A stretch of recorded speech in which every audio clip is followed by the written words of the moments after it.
Minhas ovelhas escutam a minha voz estão elas a escutar. Eu conheço então minhas ovelhas, elas me seguem comigo a caminhar.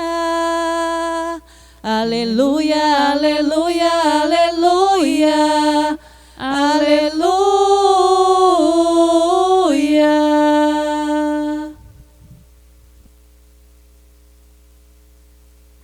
O Senhor esteja convosco. Ele está no meio de nós. Proclamação do Evangelho de Jesus Cristo segundo João. Glória a vós, Senhor. Naquele tempo disse Jesus aos seus discípulos: Como meu Pai me amou, assim também eu vos amei. Permanecei no meu amor. Se guardardes os meus mandamentos, permanecereis no meu amor.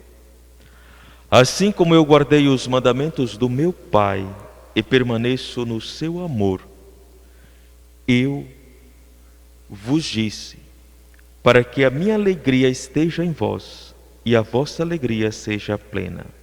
Palavra da salvação. Glória a vós, Senhor.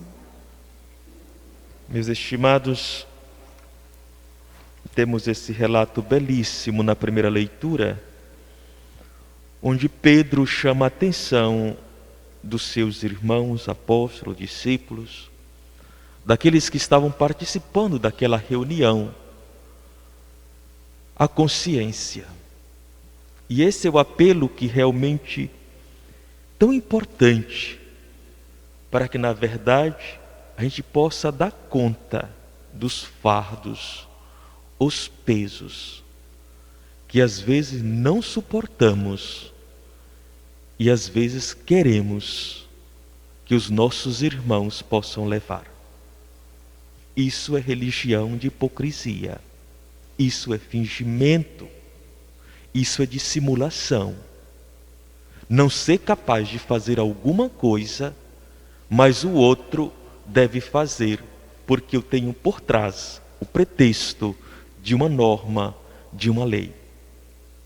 Hipócritas, farisaicos, isso não edifica. E Pedro chama a atenção daquela comunidade.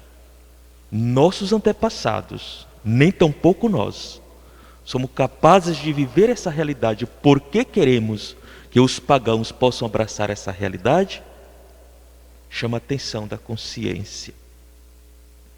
E aqui, depois daquele grande silêncio, cada um começa a refletir, fazer realmente o seu autoexame e dar-se conta o quanto somos falhos, o quanto nós faltamos diante do Senhor e por que exigir do irmão tamanha gravidade ou dureza em segui-lo. Ora, aquela assembleia ou aquela reunião, depois daquele grande silêncio da chamada de atenção para o foro da consciência, temos algumas respostas. Aquela discussão toda, se os pagãos deveriam realmente receber a circuncisão ou não, observar ou não, como tal as leis mosaicas, agora chegam à conclusão. A partir da realidade, a partir das coisas práticas, as normas e as leis se fazem a partir da realidade, das coisas práticas, da lei natural, das coisas que devem ser observadas. E aqui de fato vão chegar a essa conclusão. Desde o início, não somente do cristianismo, mas do próprio judaísmo, que somos nesse caso seus irmãos mais novos, sempre a questão da idolatria foi uma coisa rejeitada. O Deus de Israel não suporta um coração que viva a idolatria, que não tenha realmente a permanência, que não viva totalmente aquela relação de fé para Ele. Nesse sentido, ele demonstra, sem sombra de dúvida, ciúmes, não suporta essa prática. E aqui, portanto, foi uma das decisões distanciar-se dos ídolos.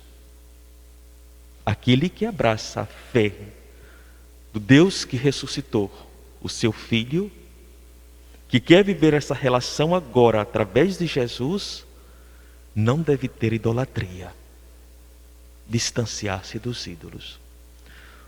Uma questão que às vezes para o nosso tempo a idolatria no seu sentido próprio vai sendo disfarçada ou relativizada. E de repente a gente está fazendo esse tipo de coisa, adorando tantos outros ídolos e diminuindo o amor para com Deus.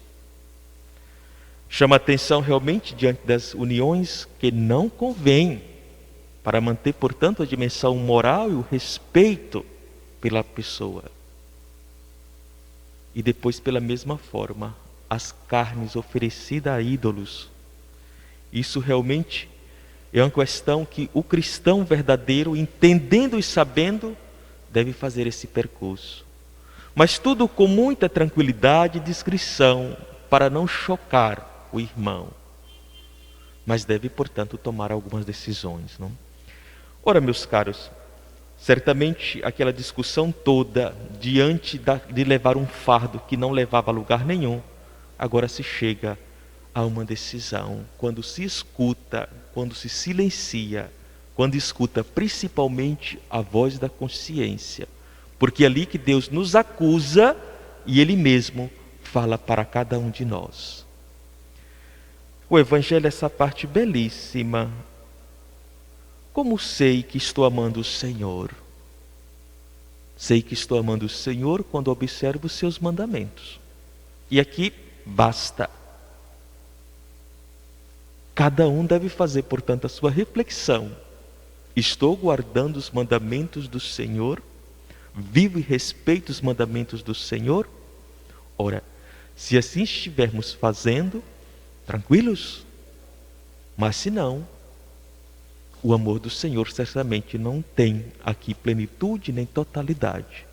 Peçamos ao Senhor a graça da fidelidade, de voltar para Ele e viver como cristãos com sinceridade, longe de nós a hipocrisia e a dissimulação, mas viver com amor aquilo que de fato Ele nos ensinou. Louvado seja nosso Senhor Jesus Cristo.